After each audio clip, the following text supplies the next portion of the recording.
A total charge Q is distributed uniformly through a spherical volume of radius r. Let r denote the distance of a point inside the sphere to the center of the sphere.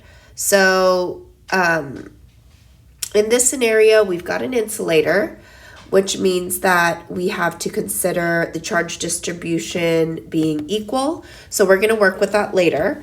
The first part, we don't have to worry about charge distribution because the Gaussian or the electric field is focused on the electric field outside of the sphere. And so we can just consider the Q enclosed to be the full charge of the sphere. And I'm not going to go through this with you, but if you use Gaussian's equation, you can really treat it as a point charge. The Q enclosed is big Q.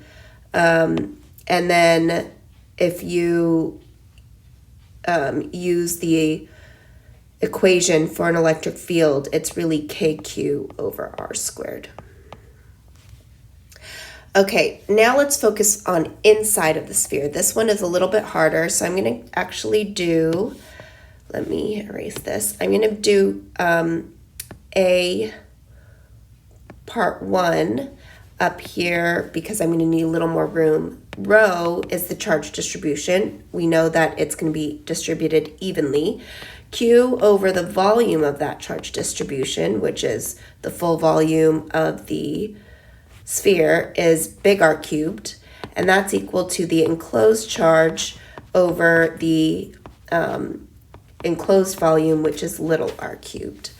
The ratios end up canceling out all the constants, and my Q enclosed is equal to big Q over, or big Q r, little r cubed over big R cubed. And then we're going to plug that into our Gauss's law. QR cubed over big R cubed over epsilon naught. And then when we divide everything over, we end up with, actually, we simplify this. That reduces down to R. And we've got QR over 4 pi r cubed epsilon naught. So I just brought all the denominators together. And again, just because I don't like really complicated equations, I'm going to make this 4 pi epsilon naught into k, and then I've got KQR over big R cubed. This is the electric field when R is less than R. Okay, assume the electrostatic potential to be 0 at an infinite distance from the sphere. What is the potential at the surface of the sphere? So when we are focused on just the surface, we are doing the negative integral from infinity to big R. The electric field is the electric field that we got just focused on the outside. So KQ over little r squared dr. And then we've done this many times.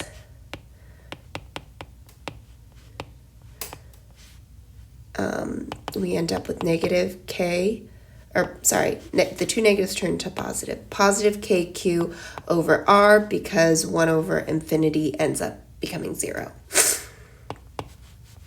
So that's on the surface, that's B. The potential at the center of the sphere. So what we want to do is we want to start with the electric potential just from the negative integral from big R, that's the surface, to the center 0. And then from there, we would plug in our equation for part 2, which is KQR over R cubed, dr. Bring out all your constants. Oops, the little r is not a constant. integral from r to 0 of r dr. And that's negative kq over r cubed of r squared over 2 from 0 to r. And in simplifying this, and this again is from r to the center, we would get, if I plugged in 0, everything would cancel out. So I have negative k, actually let me just work it out. I would end up with 0 squared minus big R squared, and the two negatives turn into a positive, and I also see that my r squared reduces with most of those r cubed. I get kq over 2r. Now, that would not be our final answer because it asks for the potential at the center of the sphere, and we need to consider when we're working with the potential at the center what the total voltage would be if I started from infinity all the way into the center. I already have the equation for infinity. That's kq over r.